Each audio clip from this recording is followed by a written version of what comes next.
औज़ुबिल्लाहिमिनश्शैतानिर्रजीम बिस्मिल्लाहिर्रहमानिर्रहीम। सत्य सनातन चैनल पर करीब 1 वर्ष पहले अपलोडेड लेक्चर मुहर्रम करबला का अनसुना सच्चा इतिहास के उत्तर में मैंने इसी नाम से अपने लेक्चर का भाग 1 आपके सामने पेश किया। मेरे लेक्चर्स रेगुलर सुनने वाले मेरे कई मित्रों ने इस पर अपनी टिप्पणी की। एक मित्र ने लिखा कि वो सत्य सनातन चैनल के घोर विरोधी हैं क्योंकि इनके सब लोग दूसरों को और दूसरे धर्मों को नीचा दिखाने के सिवा और कुछ भी नहीं करते। तो एक और मित्र ने लिखा कि हर धर्म के ठेकेदार आज यही कर रहे हैं कि दूसरे के धर्म में त्रुटियां कमियां ढूंढ रहे हैं। मेरा कहना यह है कि दूसरे के धर्म में त्रुटियां कमियां ढूंढने से तुम्हें क्या मिलेगा यदि तुम स्वयं अंधकार में अंधेरे में भटक रहे हो, यदि तुम्हारी रूह वहीं की वहीं गहरे गड्ढे में पड़ी है। मेरे एक दोस्त ने कुछ लोगों के नाम लेकर बताना चाहा कि ये जिम्मेदार हैं हेट के वीडियोस में बढ़ोतरी के। मैंने उन्हें जवाब दिया कि इसका जिम्मेदार जुल्मत या तमस की वो ताकत है जो हर जमाने में अपने मोहरे ढूंढ लेती है। बुद्ध दुनिया से गए तो कुछ ही दिन में उनके मानने वालों ने उनके नाम पर धर्म बना लिया। वेद के मानने वाले कृष्ण से लड़ने आ गए और प्रॉफेट मोहम्मद का नाम लेने वालों ने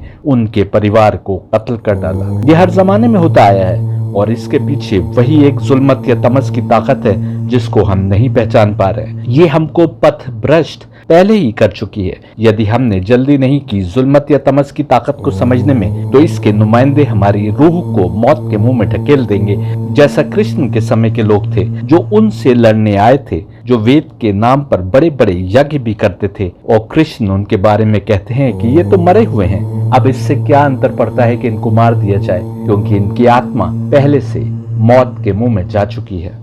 आइए आगे देखते हैं कि सत्य सनातन चैनल पर और क्या कह रहे हैं।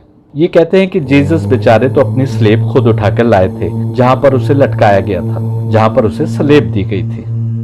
अब जीसस के पास क्या था? जीसस के पास ना तो तलवार थी, ना उसके पास घोड़े थे, ना उसके पास कोई जंग का सामान था। जीसस बेचारा तो जो है ना वो अपनी सलीब खुद अपने कंधे पे उठा के जो है वो लेकर आए थे उसे, जहां पर उसे लटकाया गया था, जहां पे उसे सलीब दी गई थी। मैं फिर कहता हूं कि ये एक ही मार्ग का रास्ता प्रशस्त करने वाली हस्तियां थी, इसलिए हमको कोई हक नहीं बनता इनमें कंपैरिजन करने में। लेकिन एक बात तो कर सकते हैं, जीसस जिस समय सलीब अपने हाथ से उठाकर लाए थे उनके पास सलीब उठाने के अलावा कुछ चारा नहीं रह गया था। जिस समय वो चमत्कार दिखा रहे थे, जिस समय वो मुर्दा लोगों को जिंदा कर रहे थे, पानी पर चल रहे थे, 2-4 रोटियों से बड़ी भीड़ को खाना खिला रहे थे और कोढ़ के मरीजों को सेहतियाब कर रहे थे, उस वक्त 7 दिव्यात्मा शक्तियों में से एक उनके अंदर काम कर रही थी। इसका सबूत यह है कि जीसस को जब सूली पर चढ़ा दिया गया तो उनके मुख से जो शब्द सुने गए थे वो ये कि हे एलिया, तुमने इस समय क्यों मुझे फरामोश कर दिया, क्यों मुझे भुला दिया। इस मौके पर हम इस बहस में नहीं जाते कि एलिया कौन है क्योंकि फिर हम सब्जेक्ट से भटक जाएंगे। लेकिन साफ है कि अब जब जीसस को सूली पर चढ़ाने ले जाया जा रहा था तो वो दिव्य आत्मा शक्ति इस समय काम नहीं कर रही थी जिसकी सहायता से जीसस चमत्कार दिखाया करते थे।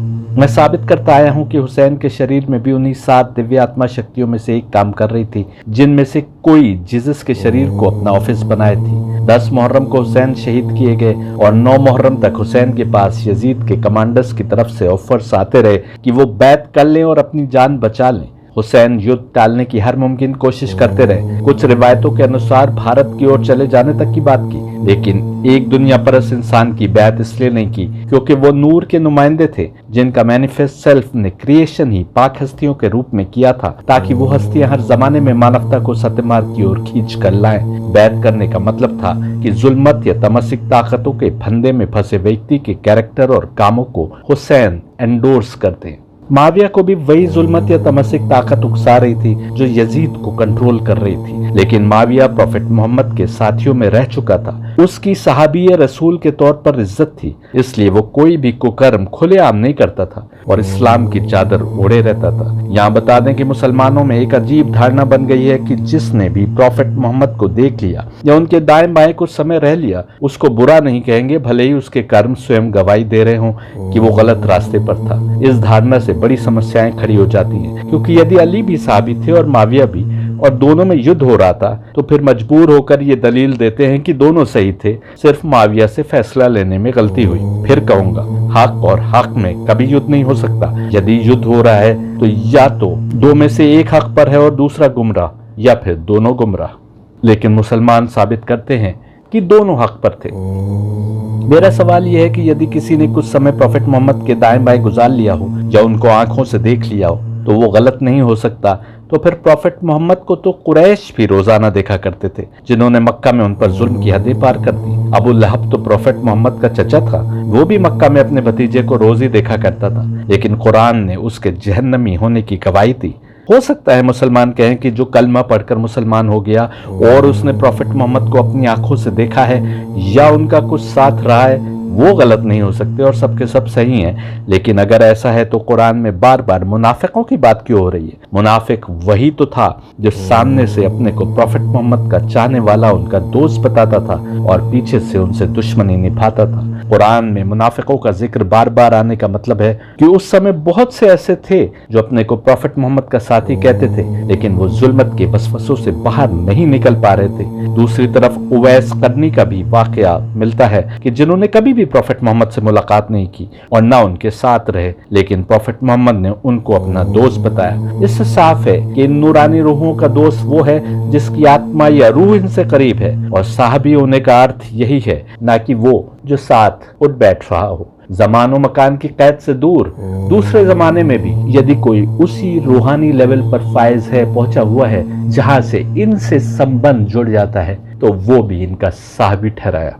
माविया ने अनेक साहबी रसूल को किसी न किसी बहाने मरवा दिया जो मुखालिफत करते थे और माविया को खलीफा मानने से इनकार करते थे। इसमें हजरत आयशा भी थी जिनको माविया ने मरवाया। इसमें हुज्र इब्न अदी भी थे जिनको उनके साथियों के साथ कैपिटल पनिशमेंट इसलिए दी गई क्योंकि वो जुमे के खुतबे में अली को बुरा भला कहने के ट्रेडिशन को गलत कहते थे। ऐसा डर और खौफ का माहौल माविया ने बना दिया था कि आजाद आवाजें नहीं रह गई थी। मस्जिदों के इमाम भी खुतबे में वही बोलने पर मजबूर थे जो उनसे कहा जाता था। इस्लाम दूसरी जमीनों पर कॉन्क्वेस्ट की इजाजत नहीं देता, ना ही किसी को जबरदस्ती मुसलमान बनाने की शिक्षा देता है। सिर्फ सेल्फ डिफेंस में युद्ध जायज है, लेकिन माविया की फौजें जिहाद के नाम पर सब इलाकों पर कब्जा करती जा रही थी और ये सब कुछ इस्लाम के नाम पर हो रहा था। हुसैन मदीना में रहते हुए अपने कैरेक्टर से, अपने आचरण से बताने की कोशिश कर रहे थे कि असली इस्लाम वो है जिस पर मैं चल रहा हूँ, वो नहीं है जो माविया इस्लाम का खलीफा बना पेश कर रहा है। लेकिन ताकत की चकाचौंध में जहां मस्जिदों के इमाम भी उसी माविया के गुणगान गा रहे हो, कौन सुनने वाला था? हुसैन को लाइन खींचना थी कि असली इस्लाम ये है और धर्म के ठेकेदारों का इस्लाम कुछ और है। अब कोई और रास्ता नहीं रह गया था सिवाय इसके कि हुसैन अपने और अपने खून से हर जमाने के लिए वो लाइन खींच दे।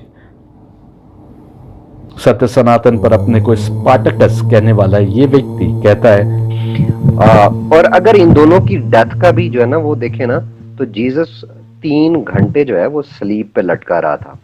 उस पर जिस्मानी तशद्दुद किया गया, बल्कि जिस्मानी तशद्दुद तो उसको गिरफ्तारी के टाइम पर ही जो है ना, उसको जुमेरात की रात को उसको अरेस्ट किया था और उस वक्त से जो है ना उसको फेंटा लगना मारना जो है ना वो शुरू किया गया था। और हुसैन की मौत कैसे हुई थी? हुसैन की मौत एक झटके में उसका सर जो है वो उतार दिया गया था गर्दन से।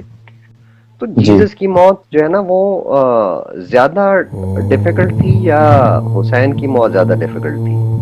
मैं पिछले लेक्चर में बता चुका हूं कि किसी की मौत कितनी डिफिकल्ट है इससे कोई फर्क नहीं पड़ता। बड़ी बात यह है कि किसका मकसद कितना अजीम था। अंग्रेजों के जमाने में आजादी के लिए जान के मतवालों को भी फांसी दी जाती थी और डाकुओं, चोर और चक्कों को भी फांसी दी जाती थी। तो क्या दोनों बराबर हो गए? क्योंकि दोनों को बराबर कष्ट झेलना पड़ा। एक को फांसी दी गई उसके कुकर्म के लिए, एक को उसके अजीम मकसद के लिए। लेकिन सत्य सनातन सिर्फ ये देखना चाहते हैं कि किसकी मौत कितनी डिफिकल्ट है। मैं कहीं पढ़ रहा था कि यूनाइटेड स्टेट्स के सिपाहियों ने तालिबानी मिलिटेंट्स को सामान ले जाने वाले एक बड़े से लोहे के कंटेनर में बंद कर दिया।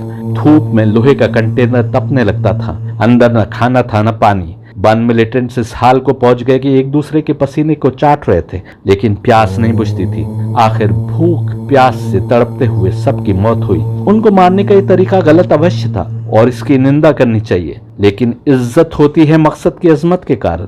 उनके पास भी कोई चारा नहीं रह गया था कि जब उस कंटेनर में बंद किया गया तो वहां से निकल सके। हुसैन के पास आखिरी समय तक ऑप्शन था कि यजीद को मुसलमानों का खलीफा मान ले और बच जाए। दुनिया परस्त इंसान इसको हुसैन की हरधर्मी के रूप में देखता है। सारी मुस्लिम दुनिया ने यजीद को खलीफा मान लिया था तो हुसैन भी मान लेते। उसकी रजसिक सोच बस यहीं तक पहुंचती है कि हुसैन खलीफा बनने के ख्वाहिशमंद थे, इसलिए यजीद को खलीफा नहीं मान रहे थे। ये स्वयं हक से रोज कॉम्प्रोमाइज करने वाले लोग हैं तो समझते हैं कि हुसैन भी ऐसा कर लेते तो क्या बिगड़ जाता। लेकिन हुसैन के मकसद को वही समझ सकता है जिसकी नजर में कुरान की आयत है कि अहले बैत परफेक्टली प्योर है, जिसको प्रॉफेट मोहम्मद की हदीस याद है कि हुसैन मेरे नूर से है और मेरा नूर तमाम सृष्टि की खिलकत के पहले बना था। और जो ये भी जान रहा है कि प्रॉफेट मोहम्मद ने कहा कि हसन और हुसैन स्वर्ग के जवानों के सरदार हैं और इन पंजतन की राह पर ही निजात या मोक्ष सैल्वेशन है। नूरानी हस्तियां जिनके करीब बुराई आ भी नहीं सकती, जैसा कुरान कह रहा है,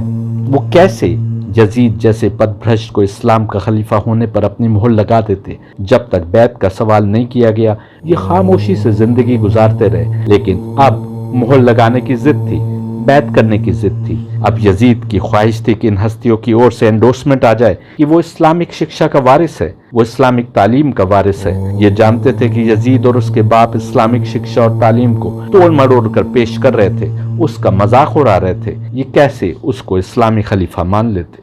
बस ये समझ लीजिए आज इस्लाम की जो बिगड़ी हुई छवि हमारे सामने है, इसके लिए उमैयद और अब्बासी खलीफा बहुत हद तक जिम्मेदार है। ये तलवार लिए जमीनों पर कब्जा करने की छवि है, ये दूसरों के धर्म स्थल खंडित करने की छवि है, ये जरा जरा सी बात पर लोगों के गले काट देने की छवि है, ये अरेबियन नाइट्स की रंगीनियों में मदमस्त रहने की छवि है, ये जबरदस्ती दूसरों को इस्लाम में दाखिल करने की छवि है। हुसैन ने खून से लाइन खींच कर बता दिया कि असली इस्लाम ये नहीं है, प्रॉफेट मोहम्मद द्वारा पेश किया गया इस्लाम ये नहीं है। आगे देखिए।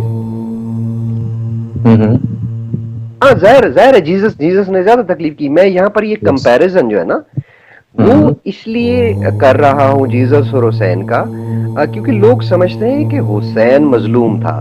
वो एक हुसैन बिल्कुल भी मजलूम नहीं था। मैं बात कर चुका हूँ कि सवाल ये नहीं है कि कौन बड़ा मजलूम था, बल्कि सवाल ये है कि किसका मकसद कितना अजीम था। लेकिन आइए ये भी देख लेते हैं कि हुसैन मजलूम थे कि नहीं। यदि मैंने जुल्म की जो डेफिनेशन पिछले लेक्चर में दी कि जिसका जो स्थान है, जिसका जो मकाम है, जो रुतबा है, वहां उसको ना रखो, तो ये उस चीज के साथ जुल्म है। इसके हिसाब से तो हुसैन उस समय भी मजलूम थे जब वो मदीना में थे।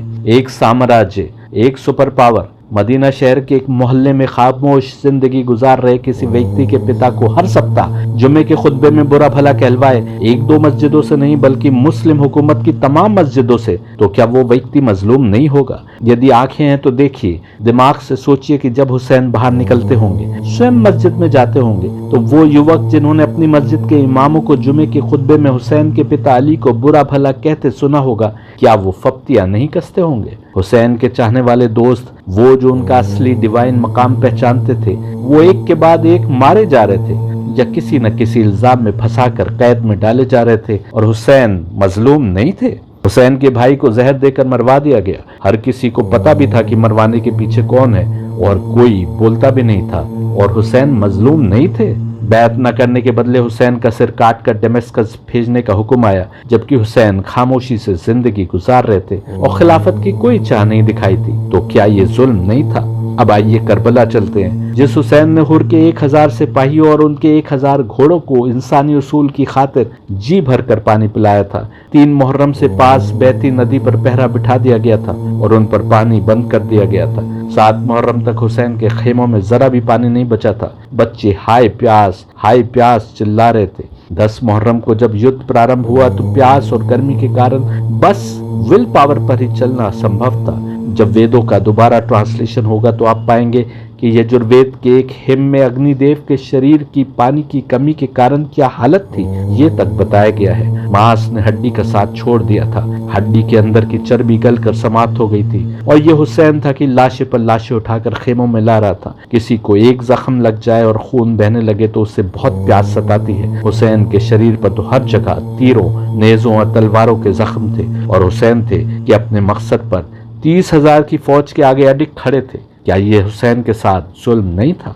और यदि 6 महीने का बच्चा हो जिसकी माँ का दूध सूख गया हो और वो प्यास से उस मछली की तरह रह गया हो कि जिसमें तड़पने की सकत भी नहीं रह जाती, बस मुंह खोलती है और बंद करती है, और एक 3 फलों वाला तीर ऐसे चलाया जाए कि हुसैन के हाथों पर उसका गला छिद जाए, तो अगर इसमें भी किसी को जुल्म नहीं दिखाई देता तो आप समझ सकते हैं कि उसका आत्मिक लेवल कहां पर है। आगे सत सनातन कहते हैं कि क्योंकि हुसैन मैदान जंग में थे इसलिए उन्हें मजलूम नहीं कहा जा सकता। लोग कहते हैं कि यार वो एक बड़ी फेमस सी लाइन है कि गिरते हैं शहसवार मैदान जंग में, और जो शहसवार होता है ना वो फिर मजलूम नहीं होता। हुसैन मैदान जंग में थे ये तो आपको दिखाई दे गया, लेकिन ये कैसी जंग थी कि कम से कम 30,000 जवानों की फौज के आगे 100-150 भूखे प्यासे लोग थे। कहने को तो 100-150 की संख्या बताई जाती है, लेकिन इनमें 13 वर्ष का बच्चा भी था। ऐसे वृद्ध भी थे जो इस कदर बूढ़े थे कि कमर पर पट्टा बांधकर कमर को सीधा किए थे और आंखों के ऊपर रुमाल बांध रखा था कि बुढ़ापे के कारण भवे आंखों पर आकर आंखों को बंद न करते। जवान भी हो, उसको 3 दिन तक पानी ना मिले तो उसका क्या हाल होगा। और ये बार बार कह रहे थे कि हम युद्ध करने नहीं निकले, हमको अपनी सरहदों से निकल जाने दो, लेकिन कोई अपने अहंकार में इस पर अड़ा था कि हमारे पास ताकत है, देखते हैं तुम कब तक नहीं झुकोगे। भूखे प्यासे रहो तब शायद झुक जाओ, तुम्हारे दोस्त रिश्तेदार मारे जाएं तब शायद झुक जाओ, तुम्हारे बेटों को मार दिया जाए तब तो झुकोगे, तुमको भी कत्ल कर देंगे। लेकिन हुसैन फिर भी नहीं झुके। हुसैन तो क्या, हुसैन का एक बेटा जो बीमारी के कारण करबला में युद्ध में जाने से वंचित रह गया था, जिसके सामने नेजों पर उसके बाप, चचा, भाइयों और साथियों के सिर थे, जिसके सामने दुश्मन ने खेमों में आग लगा दी थी और प्रॉफेट मोहम्मद के घर की औरतों की चादरें, सामान आदि छीन लिया था और सबको बंदी बना लिया गया था, उसको जब हथकड़ी, बेड़ी और गले में कांटेदार तोक पहनाकर यजीद के दरबार में पेश किया गया तो भी उसने यजीद की बैत करने से इनकार कर दिया। हुसैन के ये पुत्र अली बिन हुसैन जैनुल आबदीन थे। हुसैन जो है वो उस गवर्नमेंट की या उस सल्तनत की, उस खिलाफत को कंट्रोल करना चाहता था जो उसके नाना मोहम्मद ने और उसके बाप अली ने शुरू की थी, और उसे लगता था कि ये मेरा राइट है, लेकिन उसका ये राइट नहीं था। आगे चल के मैं आपको थोड़ी सी पीछे जंग की हिस्ट्री बताऊंगा, तो फिर वहां से जो है ना वो फिर आगे चल के बताऊंगा कि कैसे उसका राइट नहीं था। यदि ये प्रॉफेट मोहम्मद द्वारा पेश किए गए सत्यमार्ग को भी सल्तनत के रूप में देखते हैं तो इनकी मनोवृत्ति साफ देखी जा सकती है। जिस किसी ने भी प्रॉफेट मोहम्मद की जिंदगी डिटेल में पढ़ी है वो देख सकता है कि एक भी ऑफेंसिव युद्ध नहीं लड़ा, बल्कि ऐसा जरूर हुआ है कि मुस्लिम इलाकों पर हमला करने की खबरों के चलते मुसलमान बाइजेंटीन बॉर्डर्स तक गए और जब सामने कोई फौज नहीं आई युद्ध करने को तो वापस आ गए, दूसरे के इलाके में दाखिल नहीं हुए। क्या ये उसका कर्म होता है जो सल्तनत बनाने का ख्वाहिशमंद है? हाँ, बाद में हमें जरूर दिखाई देता है कि मुसलमानों की फौजें खलीफाओं के हुक्म पर जमीनें कब्जा करने के लिए हमले करती दिखाई देती हैं, लेकिन यही तो मैं भी कह रहा हूँ कि प्रॉफेट मोहम्मद के बाद मुसलमानों ने इस्लाम की टीचिंग्स को तोड़ मरोड़ डाला, क्योंकि जो असली डिवाइन गाइड्स थे, जो सत्य मार्ग को दिखाने के लिए भेजे गए थे, मुसलमानों ने उनका दामन छोड़ दिया। अच्छा, इस्लामी तारीख का जो सबसे बड़ी प्रॉब्लम होती है अंकुर, वो सबसे बड़ी प्रॉब्लम ये होती है कि इस्लामी तारीख लिखी गई है मोहम्मद के मरने के कई 100 साल बाद, इब्ने इसहाक ने आके लिखी थी। अच्छा, करबला की जो जंग हुई है, बैटल ऑफ करबला जो हुई है, वो मोहम्मद के मरने के 50 साल बाद 680 में हुई है। अच्छा जी। इब्ने इसहाक जो है वो मोहम्मद के मरने के 130 साल बाद गुजरा है। अच्छा, इब्ने इसहाक ने जो तारीख लिखी है उस तारीख में इस वाकये का कोई जिक्र है ही नहीं। ये आपने सही कहा। सत्य सनातन की इस्लामी तारीख लिखना शुरू हुई प्रॉफेट मोहम्मद के मरने के 100 साल के भी बाद, लेकिन अगर आप दयानतदार होते, सत्य के प्रेमी होते, तो ये तो बताते कि जो मुसलमान हर नमाज में प्रॉफेट मोहम्मद का नाम ले रहे थे और उनसे इतना इश्क करते थे, उन्हें 120 साल तक क्यों सुध नहीं आई प्रॉफेट मोहम्मद की जिंदगी के हालात को एक जगह लिखने के लिए? आइए मैं आपको बताए देता हूँ। प्रॉफेट मोहम्मद के बाद 30 साल तक 5 खलीफा हुए, अबू बकर, उमर, उस्मान, अली और हसन। इस दौर को मुसलमान खिलाफत राशिदा का दौर कहते हैं। इसके बाद 90 साल तक बनु उमय्या की हुकूमत थी, जिसको उमवी या उमय्यद हुकूमत कहते हैं, जो अपने को खलीफा भले ही कहते थे, लेकिन दूसरी हुकूमतों या बादशाहों से जरा भी भिन्न नहीं थे। कितने साल हुए? 120 साल। पहले 30 साल में तो कुरान का ही मसला छाया रहा कि कैसे कुरान का एक ही नुस्खा सब स्थानों पर लागू करना है। उमैयद हुकूमत में 90 वर्ष तक एक अनकहा कानून लागू रहा। प्रॉफिट मोहम्मद पर एक लाइन भी लिखने की सजा थी मौत। आखिर क्यों माविया, जिसको कई मुसलमान साहबी कहकर बड़ी इज्जत देते हैं, और उसके बाद के उमैयद बादशाह नहीं चाहते थे कि प्रॉफिट मोहम्मद पर कुछ लिखा जाए, क्योंकि यदि प्रॉफिट मोहम्मद की तारीख लिखी जाती तो ये भी लिखा जाता कि बद्र के युद्ध में माविया के पिता का ये रोल था। उहद के युद्ध में प्रॉफिट मोहम्मद जख्मी हुए और उनके सामने के दांत टूट गए, तो उसमें माविया के पिता का क्या रोल था? माविया की माँ थी जिसने प्रॉफिट मोहम्मद के चचा और उनके साथी हमजा की लाश को चीर कर दिल निकाल कर चबाया था, क्योंकि इस्लाम की दुश्मनी में उसने ऐसा करने की कसम खाई थी। माविया के मामा प्रॉफिट मोहम्मद के दीन को खत्म करने के लिए किए गए हमले में मारे गए। ऐसा क्यों नहीं बता रहे श्री सत्य सनातन कि आपके व्यूवर्स को पता चले कि जो लोग सारी जिंदगी प्रॉफिट मोहम्मद से लड़ते रहे वही अली से भी लड़ रहे थे, वही हाकिम बन बैठे और वही हुसैन को शहीद करने के भी जिम्मेदार थे। और देखिए ये जिक्र, हाँ जी, इब्ने इसहाक में जो है ना वो नहीं है। उसके बाद इब्ने इसहाक के बाद आया था अबी मुखनिफ। अबी मुखनिफ के भी कुछ शागिर्दों ने थोड़ा सा वाकया लिखा था। जो असल ये वाकया हमें डिटेल के साथ या तफसील के साथ मिलता है वो तबारी से मिलता है। ये तो मैं भी मान रहा हूँ कि प्रॉफिट मोहम्मद के करीब 120 साल बाद प्रॉफिट मोहम्मद की जिंदगी और उनके कथन को दर्ज करना प्रारंभ हुआ। लेकिन आपसे एक सवाल है, जो हुकूमत अली और उनकी औलाद से ऐसी दुश्मनी पर उतारू हो कि इतनी बड़ी मुस्लिम हुकूमत की हर मस्जिद से हर जुमे को इनको बुरा भला कहा जाए और ये सिलसिला कई दशकों तक चलता रहे ताकि अहले बैत के कैरेक्टर को धूमिल किया जा सके, लेकिन उसके बावजूद उनके कैरेक्टर की चमक ऐसी थी कि आज भी उनका कैरेक्टर चमकता दमकता दिखाई दे जाएगा। और जब इतने सारे साहबी रसूल जो मस्जिदों के इमाम थे डर से या सोने की चमक के आगे अहले बैत को बुरा भला कहने को राजी हो गए, तो क्या उनमें से अनेक ने नकली हदीसें गढ़कर सुनाना नहीं शुरू की होंगी? इस दौर में अनेक हदीसें ऐसी सामने आई जहां माविया या उसके पिता अबू सुफियान की प्रशंसा की गई थी या उन लोगों की प्रशंसा की गई थी जो अली के दुश्मन थे। अब एक सवाल और है, वो ये कि सत्य सनातन का कहना है कि क्योंकि ये रिवायतें एक्चुअल इंसिडेंट के 100 से 300 साल बाद कंपाइल की गई, ये कहना मुश्किल है कि कितनी सच्ची हैं कितनी झूठी। सत्य सनातन, यदि आपकी लॉजिक सही है तो ये बताइए कि श्री राम कितने वर्ष पहले गुजरे हैं? अब तो लोग ये साबित कर चुके हैं कि श्री राम अब से करीब 5100 वर्ष पहले रहते थे जब उनका रावण से युद्ध हुआ था, जबकि स्कॉलर्स का मानना है कि वाल्मीकि रामायण आज से करीब 2700 से 2400 वर्ष पहले लिखी गई, यानी श्री राम के करीब 2500 साल बाद। और महाभारत भी कृष्ण के कौरवों से युद्ध के करीब 500 से 600 वर्ष बाद लिखी गई। क्रिश्चियनिटी अपनी मौजूदा शक्ल में जीसस के करीब 300 साल बाद आई, जब कॉन्स्टेंटीन ने क्रिश्चियन धर्म को कबूल किया। सारी बाइबल्स जो आज मौजूद है वो जीसस के कितने साल बाद लिखी गई, जरा बताइए। इसमें तो कोई शक नहीं कि इतने वर्षों बाद ये कहना मुश्किल हो जाता है कि हर बात एकदम वैसी ही बयान की गई हो जैसी कि हुई। लेकिन क्या इस तर्क पर आप पूरी की पूरी रामायण और महाभारत को झुटला देंगे? नहीं, तो फिर करबला के बारे में जो कुछ लिखा है उसको भी मानना पड़ेगा। कुछ रिवायतें जरूर ऐसी आ सकती हैं और आई भी हैं जो हकीकत से परे हैं, लेकिन करबला एक हकीकत है। दो और कारण हैं जिसके कारण हम कह सकते हैं कि करबला के अधिकतर इवेंट्स हमको वैसे के वैसे ही पढ़ने को मिल गए। एक तो ये कि अरब में रिवायत बयान करने का बहुत ही जबरदस्त सिस्टम था।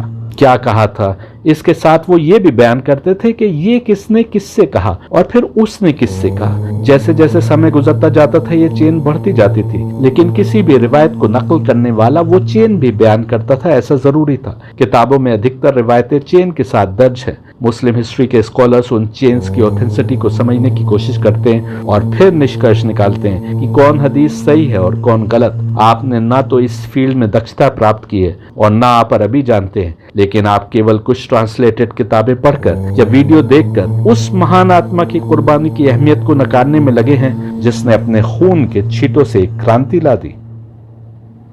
एक और सोर्स है जिसके कारण हुसैन की कुर्बानी की याद मिट नहीं पाई। वो स्वयं हुसैन के वंश में आने वाले अहले बैत थे। इमाम हुसैन के एक पुत्र जो करबला में मारे जाने से बच गए थे और कैदी बनाकर करबला से कूफा और फिर दमिश्कस ले जाए गए थे, जहां करीब 1 वर्ष कैद रखा गया था, वो इमाम अली बिन हुसैन ज़ैनुल आबदीन थे।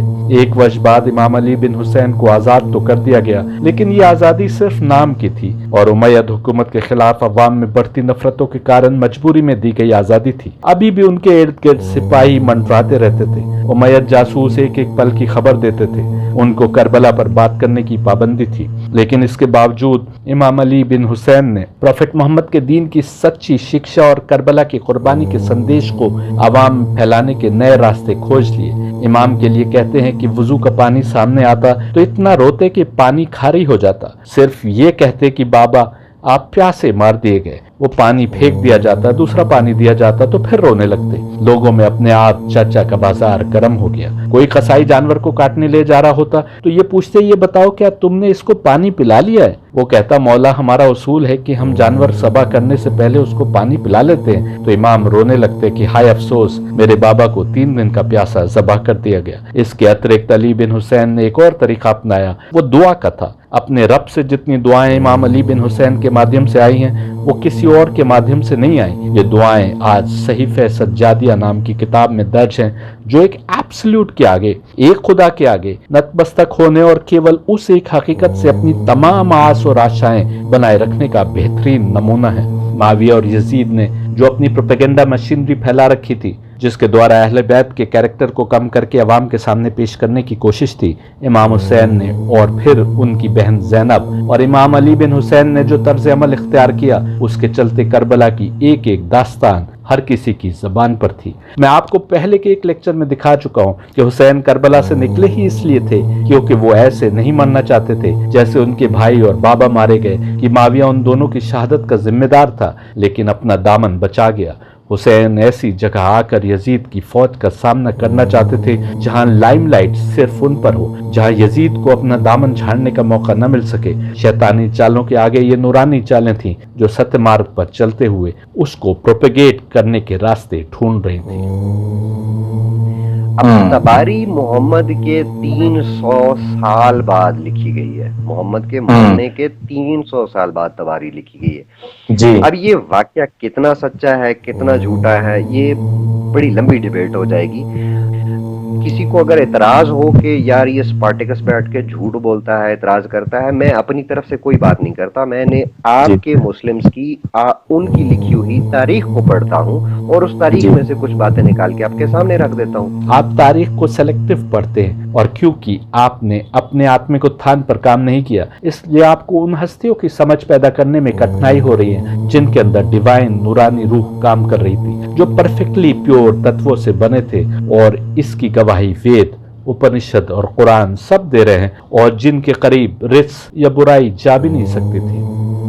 जी, मैं अगर झूठा हूं, मैं आपको बुक का नाम बता रहा हूँ, तबारी में ये सारा वाकया पड़ा हुआ है। अगर मैं कोई गलत बात करूं तो आप सामने लेकर आइए। तबरी यकीनन करबला के वाक़े को डिटेल में बताती एक किताब है, लेकिन केवल यही किताब नहीं है करबला पर। करबला के बाद अगले 500 सालों तक अनेक किताबें लिखी जाती रही जो करबला के हिस्टोरिक पहलू को बता रही थी। आप कह रहे हैं कि यदि आप कोई गलत बात करें तो आपके सामने लेकर आया जाए। आप 1-2 गलत बातें कर रहे हो तो सामने लाई जाए। आप तो हर वीडियो में अधिकतर असलियत से दूर बातें ही बताते आए हैं। जी। मैंने एक दफा आपको एक वीडियो में कहा था अंकुर के मोहम्मद जैसे ही मरा था ना, मोहम्मद के मरने के बाद जो मुसलमान थे ये आपस में ऐसे लड़े हैं।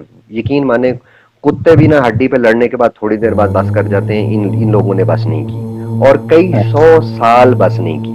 प्रॉफेट मोहम्मद के लिए ये जिस टोन में बात कर रहे हैं, इससे ही साफ है कि इनसे हुसैन के लिए अच्छे टोन में बात करने की उम्मीद नहीं की जा सकती। प्रॉफेट मोहम्मद के जाने के बाद क्या उनकी जिंदगी में और हर अवतार की जिंदगी में भी हर समय हक और बातिल की जंग होती रही। क्या राम को तमसिक ताकतों ने अमन के साथ रहने दिया? क्या कृष्ण के खिलाफ धर्म के नाम पर युद्ध नहीं छेड़ दिया गया? जैसा आज हम सब समझते हैं कि हमने धर्म को जैसा समझा है वही सही धर्म है, ऐसा ही उस समय भी था। जो ब्राह्मण थे, गुरु थे, जो अपने बाप दादाओं से आए धर्म को सही समझते थे। जब कभी मैं आपको बुद्ध के बारे में बताऊंगा तो आप देखेंगे कि इधर बुद्ध की आंख बंद हुई, उधर जुल्मत ने उनकी टीचिंग्स को पथभ्रष्ट करने की कोशिश तेज कर दी। प्रॉफेट मोहम्मद तो उस समय आए थे जब कलयुग अपनी पकड़ बना चुका था। दुनिया में जो आत्माएं बची थी वो वही थी जो पिछले 3 युग गुजर जाने के बावजूद मोक्ष नहीं प्राप्त कर पाई थी। ऐसे में जैसे जीसस कहा करते थे, भूसे में से कुछ और सही दाने निकालने की खातिर ये अहलुल बैत एक के बाद एक अरब की धरती पर अवतरित हुए थे। प्रॉफेट मोहम्मद के नूर के तेज के आगे, उनकी पर्सनैलिटी की ताकत के आगे अपना उल्लू सीधा करने वाले सामने नहीं आ पाए। हालांकि ऐसा नहीं है, उनकी जिंदगी में भी हर प्रकार से उनको परेशान करने, यहाँ तक कि उनको जान से मार देने की बार बार कोशिशें की जाती रही। लेकिन उनके जाने के बाद वो आत्माएं जो कुछ कुछ पाकीज़गी की ओर बढ़ने की मुश्किल चढ़ाई पर ऊपर आई थी, उनमें से अनेक का फिर से फिसल जाना लाजमी था। जब तक ये थोड़ा सा फिसलाव था, समाज में उतनी बुराई नहीं दिखाई दी। लेकिन प्रॉफेट मोहम्मद के बाद 50 वर्ष होते होते अनेक आत्माएं रजसिक या तमसिक गुणों में लिप्त हो चुकी थी, शैतानी वसवसों का शिकार हो चुकी थी। ये बेसिकली ना जो ये जंग थी करबला की, मुसलमान बताते हैं कि जी ये इस्लाम खतरे में था। यजीद जो है वो शराबी कबाबी था, अय्याश आदमी था। तो मेरा एक सीधा सा सवाल है कि अगर इस्लाम खतरे में था तो इस्लाम को बचाने वाला हुसैन मर गया तो इस्लाम क्यों नहीं खत्म हुआ? आप अपने को सत्य सनातन कहते हैं, लेकिन यही सत्य आप नहीं समझ पाए। यजीद माविया जैसा नहीं था जिसकी आत्मा शैतान के शिकंजे में हो, लेकिन वो सबके सामने अपने को अच्छे मुसलमान के रूप में पेश करे। यजीद खुला हुआ गुनहगार था। एक बुराई इंसान छिप कर करता है और एक खुलेआम करता है, जिससे दूसरे भी बुराई ग्रहण करें, समाज भी दूषित हो। ये बुराई की चरम सीमा होती है कि अब उसको समाज की भी चिंता नहीं रह गई। शराब पीना और अय्याशी में डूबे रहना फिर भी इंफरादी बीमारी है, इंडिविजुअल कैरेक्टर की बुराई है। लेकिन कोई अपने को मुसलमानों का खलीफा कहे तो फिर खुलेआम वही बुराई करे तो हर कोई कहेगा कि इस्लाम ऐसा करने की परमिशन देता है। हुसैन ने अपने खून से बस यही लाइन खींच दी कि तुम भले ही अपने को इस्लाम का ठेकेदार कह रहे हो, असली इस्लाम अपने रब के आगे हर समय समर्पण किए रहने का नाम है, सत्य की राह में कुर्बानी देने का नाम है, जुल्म के खिलाफ आवाज उठाने का नाम है, ना कि तलवार के बल पर जमीनों पर कब्जे करने का नाम, दूसरों को जबरन मुसलमान बनाने का नाम, या जरा जरा सी बात पर गले काट देने का नाम। आज भी अधिकतर मुसलमान असली इस्लामिक शिक्षा से कोसों दूर है। वो भी रिवायती मजहब पर चलने में लगे हैं, वो गुनाह भी कर रहे हैं, लेकिन ये हिम्मत नहीं है कि ये कह सके कि जो हम कर रहे हैं वही इस्लाम है। जबकि प्रॉफेट मोहम्मद के जाने के 50 वर्षों के अंदर ये लाइन मिट चुकी थी। यजीद ही ने जुमे की नमाज बुत को पढ़ा दी और मुसलमानों ने पढ़ ली। यजीद नशे की हालत में डगमगाता हुआ नमाज पढ़ाने आ जाता था और लोग पढ़ लेते थे। यजीद अपने बाप की पत्नी से रिश्ता बनाया था और समाज उसको स्वीकार किए हुए था। और अगर यजीद शराबी कबाबी था तो सारे मुसलमान जो हैं वो यजीद के साथ ही क्यों खड़े थे? सिर्फ 150 के 60-70 लोग हुसैन के साथ क्यों थे? सोचने वाली बात है ना। ये सिर्फ जो है ना वो झूठे उसके ऊपर इल्जाम लगाए जाते हैं। आज भी देखिए, जिन देशों में जालिम सरकारें होती हैं, कितने जियाले उठते हैं जो उनके खिलाफ आवाजें उठा सके। लोग दिल ही दिल में जानते हैं कि क्या सही है क्या गलत, लेकिन आवाज उठाने की हिम्मत नहीं करते। डरते हैं कि उनके पास जो कुछ है वो छिन न जाए। ये सरकारें भी आवाज को चलना खूब जानती हैं। उनके लीडरों पर डंडे बरसाओ, उन पर झूठे केस डालो, कुछ को गायब करवा दो, कुछ पर गोली चलवा दो और अवाम चुप होकर बैठ जाते हैं। माविया जानता था कि एक समय उसको अपने बेटे यजीद को हुकूमत के तख्त पर बिठाना है। वो ये भी जानता था कि उसके बेटे का चाल चलन कैसा है, इसलिए 20 वर्ष उसने ऐसा माहौल बनाया कि जुल्म के आगे किसी की आवाज नहीं निकलती थी। जिनको दौलत या पोजीशन से खरीद सकता था उनको खरीद लिया। जरा उस समय की हिस्ट्री पढ़िए सत्य सनातन, कितने लोगों को माविया ने मरवाया कि दूसरों पर डर बिठाया जा सके। साथ ही प्रोपेगेंडा मशीनरी भी जोरों से काम कर रही थी कि लोगों को वर्गलाकर माविया को खुदा की तरफ से अपॉइंटेड खलीफा के रूप में पेश किया जा सके। असल में मसला ये था कि कुरैश की और बनु उमैया की आपस में पुरानी दुश्मनी चल रही थी सदियों से। ये इसका जो असल कारण जो करबला का है वो कोई इस्लाम की सरबुलंदी नहीं है। असल कारण जाता है बनु उमैया की और कुरैश की आपस की लड़ाई की। उस्मान का ताल्लुक बनु उमैया से था। उनको ये लगता था कि ये अली के जो फॉलोअर्स हैं, जो कुरैश, अली का ताल्लुक कुरैश कबीले से था, जो कुरैशी हैं, इन लोगों ने जो है, कुरैश वालों ने जो है वो उसको बनाया। ये लंबी चली, तो ये बेसिकली उसी के एक दूसरे से बदले लेते रहे। हुसैन पर अपने पहले के लेक्चर्स में मैं इस पर बात कर चुका हूँ। मुझे ये भी देखना आवश्यक है कि लेक्चर लंबे हो जाते हैं, फिर आपको सुनने में कष्ट होता है। सत्य सनातन, आपके फैक्ट्स ही गलत हैं। बनु उमय्या और बनु हाशिम दोनों कुरैश कबीले की शाखें थी, लेकिन आप कह रहे हैं कि एक बनु उमय्या से था, दूसरा कुरैश से। तीसरे खलीफा उस्मान और माविया दोनों बनी उमय्या से थे। सच्चाई तो यही है कि तीसरे खलीफा के दौर में बनु उमय्या को अपने को दौलत और ताकत में मजबूत करने का वक्त मिला, लेकिन यही बनु उमय्या तो थे जो प्रॉफेट मोहम्मद की फैलाई जा रही टीचिंग्स को समाप्त करने की फिक्र कर रहे थे। अली तो आखिरी समय तक अपने बेटों हसन और हुसैन के साथ तीसरे खलीफा को बचाने की फिक्र कर रहे थे। उनके घर खाना पानी आदि पहुंचा रहे थे। लोगों की नाराजगी थी मरवान से, जिसको उसकी हरकतों के कारण अपनी जिंदगी में प्रॉफेट मोहम्मद शहर बदर कर चुके थे, लेकिन क्योंकि तीसरे खलीफा का वो करीबी रिश्तेदार था, इसलिए वो न सिर्फ वापस आ गया, बल्कि ये तक कहा जाता था कि वो उस्मान की खलीफा की मोहर का इस्तेमाल करके ऑर्डर्स तक जारी किया करता था। मरवान इतना ही नेगेटिव इंसान था कि प्रॉफेट मोहम्मद को उसको शहर से बाहर करना पड़ा था। माविया और अपने दूसरे रिश्तेदारों को ताकतवर बनाने में मरवान का बड़ा रोल था। उसने इस्लामी रियासत के विभिन्न शहरों में बनु उमय्या के ऐसे लोगों को सत्ता में शीर्ष पर बिठा दिया जिनका उस रूहानी इस्लाम से कोई ताल्लुक नहीं था जो प्रॉफेट मोहम्मद लेकर आए थे। आप समझ सकते हैं, जब ऐसे लोग हर तरफ ताकत की पोजीशंस पर बैठे हों, तब अली को जब वो खलीफा बनाए गए कितनी मुश्किलों का सामना करना पड़ा होगा। आपको बताऊं कि शुरू के कुछ थोड़े से सालों में मुस्लिम्स में एक लंबी सिविल वॉर्स चली हैं। दो अलग अलग टाइम पे सिविल वॉर्स चली हैं। सिविल वॉर्स तो हुई हैं, इसमें शक नहीं है, लेकिन मैं बार बार कहता आया हूं कि हक और हक के परस्तारों में युद्ध नहीं होता। या तो एक और हक होता है, दूसरी ओर जुल्मत के कारिंदे, जैसा कृष्ण का युद्ध हुआ था या जैसा अली के युद्ध थे, क्योंकि प्रॉफेट मोहम्मद की अली के लिए हदीस है कि अली माअल हक व हक माअल अली। अली हमेशा हक के साथ रहेंगे और हक हमेशा अली के साथ रहेगा। इस हदीस की रोशनी में और ये कि अली का नूर गाइड करने वाली ताकतों में सबसे पहला बना नूर था, हम अंदाजा लगा सकते हैं कि अली से लड़ने आने वाले किस राह पर होंगे। आप इसको मुसलमानों की सिविल वॉर कहने का दम भरते हैं तो महाभारत के युद्ध को भी हिंदुओं की सिविल वॉर कहिए, क्योंकि सत्य के मार्ग पर तमस्सिक शैतानी ताकतों से भी युद्ध होता है। ये तो समझना मुश्किल होगा आपके लिए। ठीक जी, यजीद के बाप का नाम था मुआविया। अच्छा, मुआविया वाला खानदान था ये। जी, मुआविया वाला खानदान था, अमवी खानदान नहीं। यजीद के बाप का नाम था मुआविया और मुआविया के बाप का नाम था अबू सुफियान।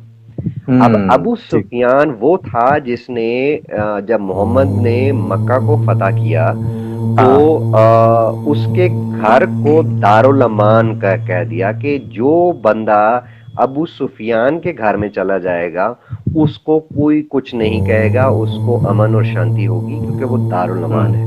अबू सुफियान के घर को दारुल अमान घोषित कर देने का अर्थ ये नहीं था कि अबू सुफियान से प्रॉफेट मोहम्मद की घनिष्ठता साबित हो गई। अबू सुफियान ही तो उधर से लड़ने वालों का लीडर था। प्रॉफेट मोहम्मद और उनके दोस्त रिश्तेदार तो सब पहले ही मक्का से कूच कर चुके थे, फिर अपनों में किसके घर को अनाउंस करते। अबू सुफियान का घर ऐसा था जो हर कोई जानता था और यकीनन इतना बड़ा भी होगा कि काफी लोग उसमें समा जाएं। ये तो प्रॉफेट मोहम्मद का कैरेक्टर था जिसको वो इस्लामी कैरेक्टर के रूप में पेश कर रहे थे कि उस दुश्मनों के लीडरों को जिसने तुमको बर्बाद करने में कोई कसर न उठा रखी हो, उसको भी मौका दो सही रास्ते पर आ जाने का।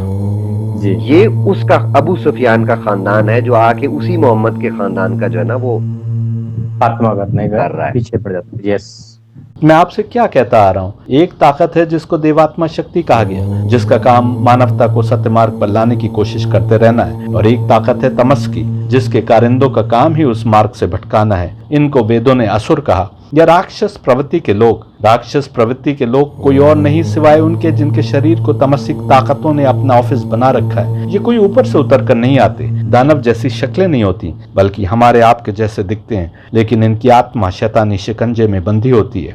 ये भी अपने को बहुत अच्छा दिखाकर अवाम को अपने वश में करने की कोशिश करते हैं। उपनिषद तो यहाँ तक कह रहा है कि इन असुरों को डॉक्ट्रिन ही अलग दिखाया गया ताकि दिव्य आत्माओं की सुरक्षा हो सके, यानी जिस मार्ग पर लाने के लिए नूरानी रूहें या दिव्य आत्माएं लगी हैं उससे विभिन्न मार्ग पर ले जाने का काम इनको सौंपा गया।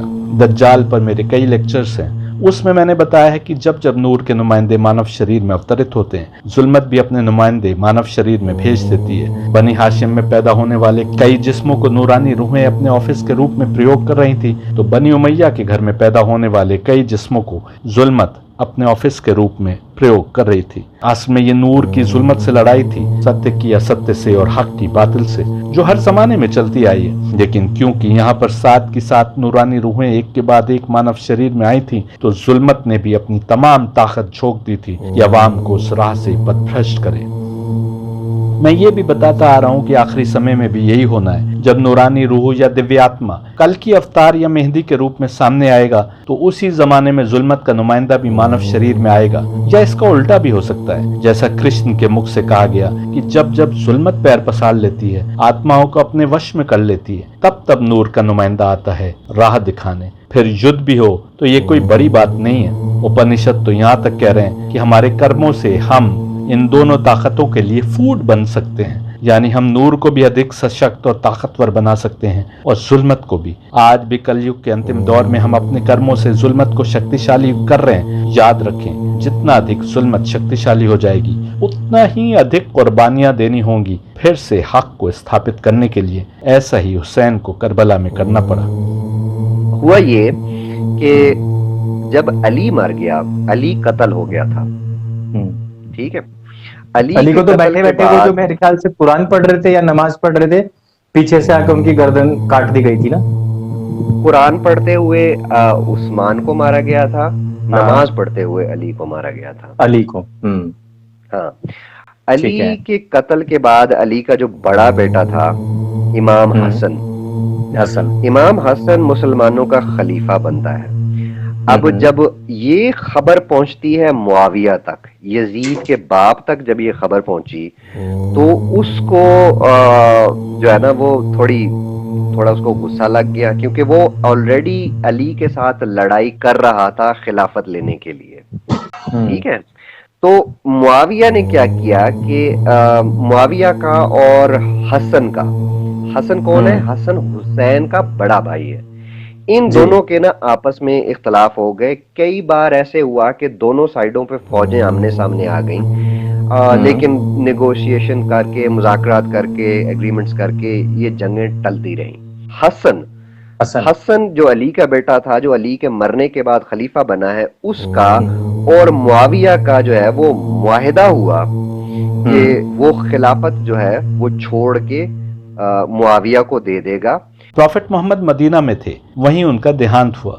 वहीं पर अबू बकर मुसलमानों के पहले खलीफा बने, वहीं पर उमर दूसरे खलीफा बने और उस्मान तीसरे खलीफा बने। उस्मान के कत्ल के बाद एक भीड़ अली के दरवाजे पर इकट्ठा हो गई। ये हर हाल में अली को खलीफा बनाने के लिए जिद किए थी, कंधे से कंधे टकरा रहे थे, यहाँ तक कि कुछ धमकी भी दे रहे थे कि अली आपको ही खिलाफत संभालनी होगी, नहीं तो आपके लिए कोई रास्ता नहीं है। इससे साफ है कि इनमें भी अनेक मजबूरी में अली को खलीफा बनाना चाहते थे, क्योंकि उनको अली के सिवा और कोई नहीं दिखाई दे रहा था जो उस समय परेशानियों के हालात में खिलाफत को संभाल सके। लेकिन अली का जो असल मकाम और मंजिलत थी, उसको इनमें से अनेक नहीं पहचान रहे थे। अली के पास कोई चारा नहीं रह गया सिवाय इसके कि खिलाफत संभाले। लेकिन अब हालात वो नहीं थे जैसे प्रॉफेट मोहम्मद छोड़ कर गए थे, न ही वो लोग थे। बहुत से लोग रूहानियत के मार्ग को छोड़ दुनिया परस्त हो चुके थे, विशेषकर बनो उमैया के कई लोग जो विभिन्न शहरों के गवर्नर बने बैठे थे और दीमक की तरह इस्लामी निजाम को मिट्टी में मिला रहे थे।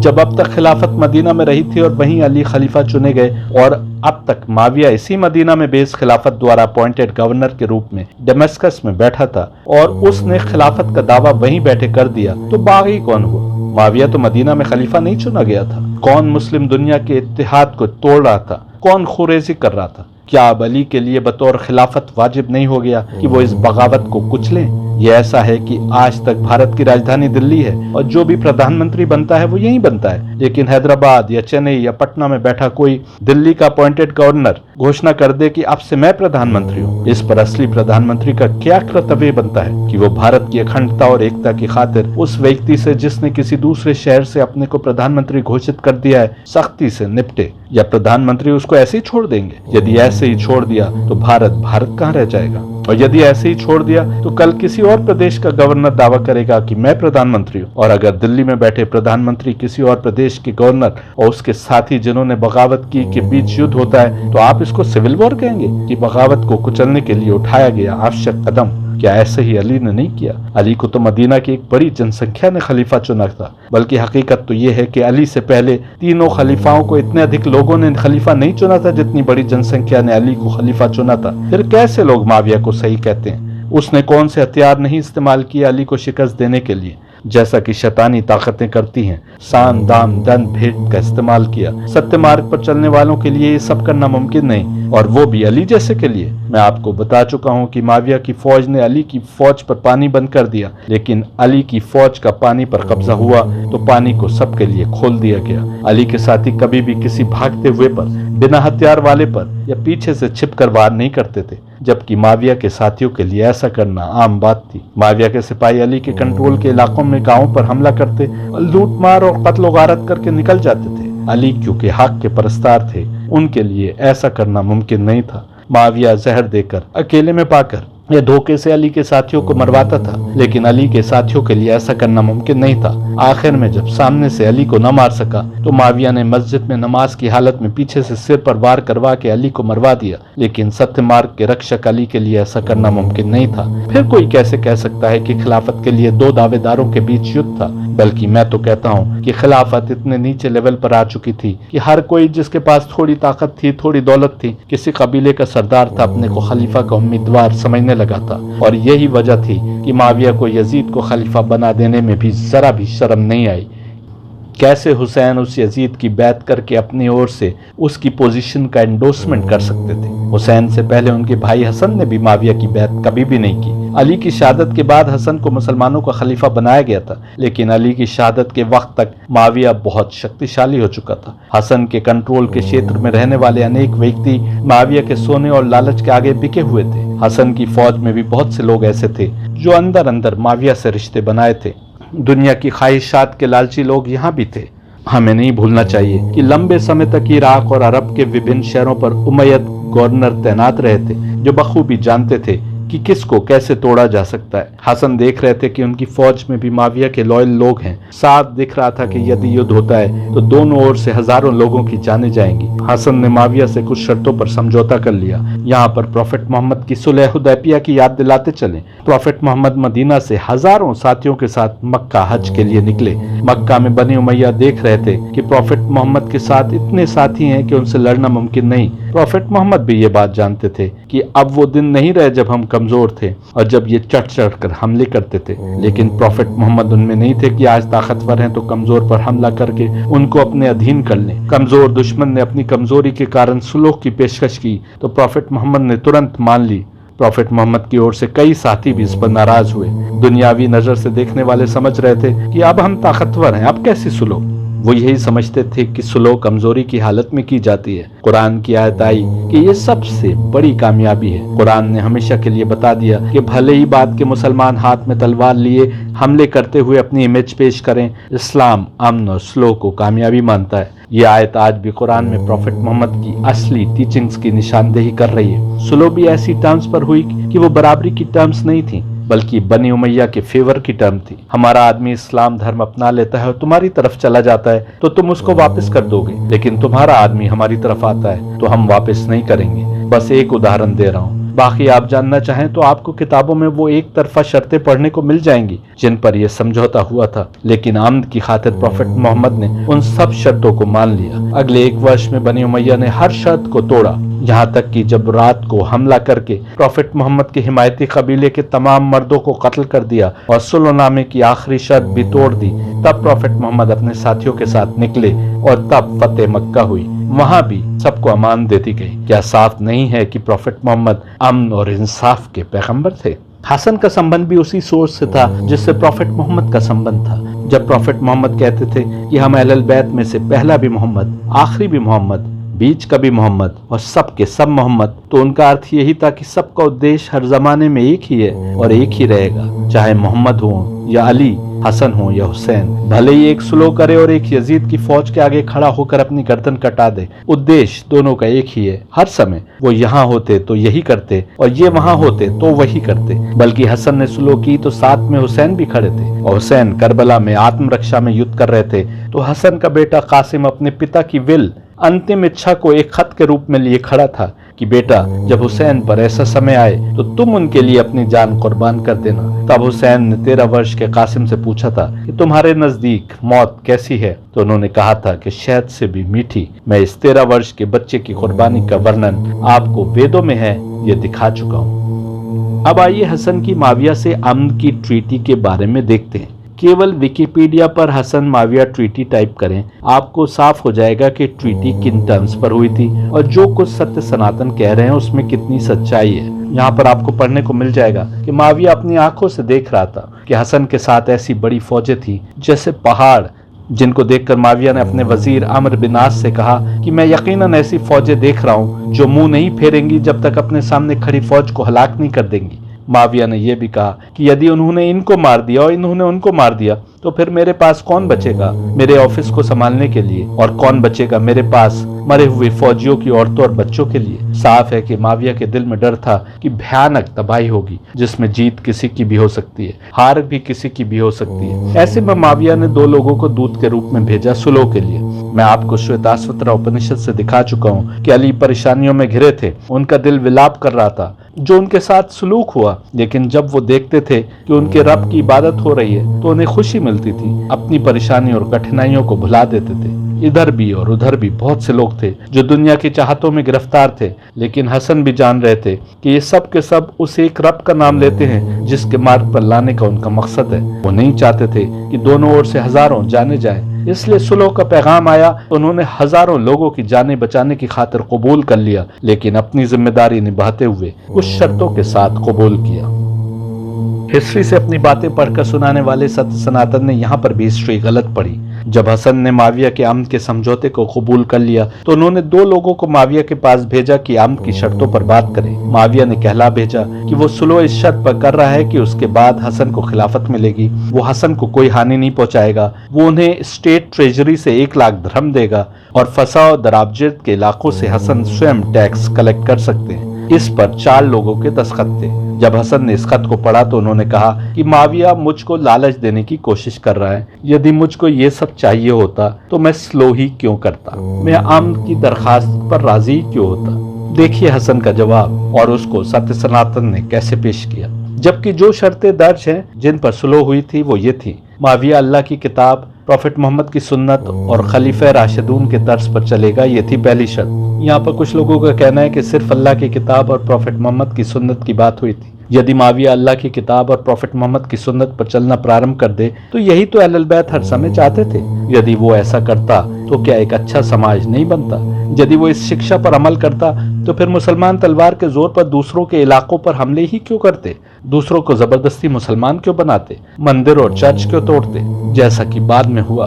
दूसरी शर्त, माविया किसी को भी अपने बाद खलीफा नामजद नहीं करेगा, बल्कि या तो एक शूरा यानी इलेक्टोरल काउंसिल बनाई जाएगी जो जिसको चाहे खलीफा चुने, या खिलाफत हसन के पास वापस आ जाएगी। अवाम सुरक्षित रहेंगे अल्लाह की इस धरती पर जहाँ भी हैं, और उनकी जानों, उनकी प्रॉपर्टी और औलाद को कोई हानि नहीं पहुंचाई जाएगी। इस प्रकार हसन न केवल अपने साथियों की जानों की जमानत मांग रहे थे, बल्कि तमाम इंसानियत के लिए शैतान के वसवसों में घिरे इन लोगों से अमान मांग रहे थे। एक बड़ी फौज थी हसन के साथ। यदि हसन उनकी और तमाम लोगों की सुरक्षा की मांग नहीं करते तब आपको कुछ कहने का हक होता। माविया हसन या उनके किसी भी साथी के साथ ढके छिपे तौर पर या खुल्लम खुल्ला तौर पर कुछ भी गलत करने की कोशिश नहीं करेगा और न ही उन्हें डराएगा धमकाएगा। इसमें अपने लिए क्या मांगा? इसमें वो बेइंतहा दौलत कहाँ है, वो लौंडिया कहाँ है जिनकी बात सत्य सनातन कर रहे हैं? दूसरे ये कि जो भी तय हुआ था सब कुछ शर्तों पर तय हुआ था। कोई भी शर्त ऐसी नहीं थी जिसको माविया ने नहीं तोड़ा। अब जब मुआहदा टूट गया तब तो उसके साथ जंग लड़ना भी जायज था। ठीक वैसे जैसे सुलह हुदैबिया की शर्तों को बनु उमय्या ने तोड़ा था तो अब प्रॉफिट मोहम्मद पर भी लाजिम नहीं रह गया था कि सुलह की शर्तों की पासदारी करे। तो अगर एक सेकंड के लिए मान भी लें कि हुसैन ने यजीद के खिलाफ उसको खिलाफत से हटाने के लिए जंग लड़ी, तो ये वही तर्ज था जो प्रॉफिट मोहम्मद ने सुलह हुदैबिया की सारी टर्म्स के तोड़े जाने के बाद मक्का के रहने वालों के साथ किया था। हाँ, एक रिपोर्ट के अनुसार 2 और शर्तें थी। पहली ये कि माविया जुमे के खुतबे में और हर नमाज में कुनूत के दौरान अली को बुरा कहने की प्रैक्टिस को समाप्त करेगा और अली का जिक्र नहीं करेगा, बस भलाई के साथ। लेकिन जैसा हम जानते हैं जिस प्रकार माविया ने तमाम दूसरी शर्तों को तोड़ दिया, उसने अली को मस्जिदों और नमाज में बुरा कहने की प्रैक्टिस को भी बंद नहीं करवाया। बहुत से मुसलमान आज भी ऐसे हैं कि यदि कोई माविया को जरा भी बुरा कहे तो वो बुरा मान जाते हैं, इसलिए ये प्रॉफिट मोहम्मद का साहबी था और हमको उसको बुरा कहने का हक नहीं है। लेकिन ये माविया कैसा था कि प्रॉफिट मोहम्मद के साहबी जिनको उन्होंने अपना भाई बताया और उनके दामाद और सबसे पहले उनके दीन पर चलने वाले अली को न सिर्फ खुद बुरा कहता था बल्कि हर मुसलमान से नमाज में बुरा कहलवा रहा था और मस्जिदों में अपने अपॉइंटेड इमामों से भी अली को बुरा कहलवाता था। हमें शर्त का एक और पॉइंट मिलता है जिसमें हर साल कुछ रकम की भी बात हुई। एक तो ये कि कूफा की ट्रेजरी में उस समय जो रकम थी उसमें से 50 लाख दिरहम माविया छोड़ देगा और वो इस शर्त में दाखिल नहीं है। सत्य सनातन को ये 50 लाख दिरहम तो दिखाई देते हैं लेकिन ये नहीं दिखाई देता कि हसन के साथ एक बहुत बड़ी फौज थी, इतनी बड़ी कि माविया भी देखकर डर गया था। और अगर हसन ऐसे ही बस छोड़ देते तो उस फौज का क्या होता जो अलग अलग शहरों से अपने घर परिवार को छोड़कर आई थी? फौज की वापसी कैसे होती? तनख्वाहें कैसे मिलती? क्या उसी समय अफरा तफरी नहीं मच जाती? हर साल 10 लाख दिरहम की बात एक जगह मिलती है जहां ये बात लिखी है वहीं आगे ये भी लिखा है कि ये रकम बनी हाशिम और बनु अब्द शम्स के बच्चों और उन परिवारों पर खर्च होगी जो अली के साथ रहते हुए युद्ध में मारे गए। हसन उस समय भी विधवा पेंशन और दिवंगत सैनिक की पेंशन की सोच रहे थे। लेकिन जैसा हमने कहा कि यदि एक तरफा बात ही पेश करनी हो तो ये तो बोल दिया कि लाखों दिरहम मिले, लेकिन ये नहीं बोला कि क्यों ये रकम ली गई। यदि दौलत की चाहत होती तो माविया ने जब 2 इलाकों के टैक्स की वसूली की पेशकश की थी तो हसन ने यही तो कहा था कि ये मुझे लालच देना चाह रहा है। लेकिन यदि मुझे इन सब चीजों की चाहत होती तो मैं खिलाफत छोड़कर स्लो करता ही क्यों? ये लेक्चर अब लंबा हो चला है, यहाँ पर हम रुक रहे हैं। सत्य सनातन के वीडियो का जवाब जारी रहेगा अगले लेक्चर में।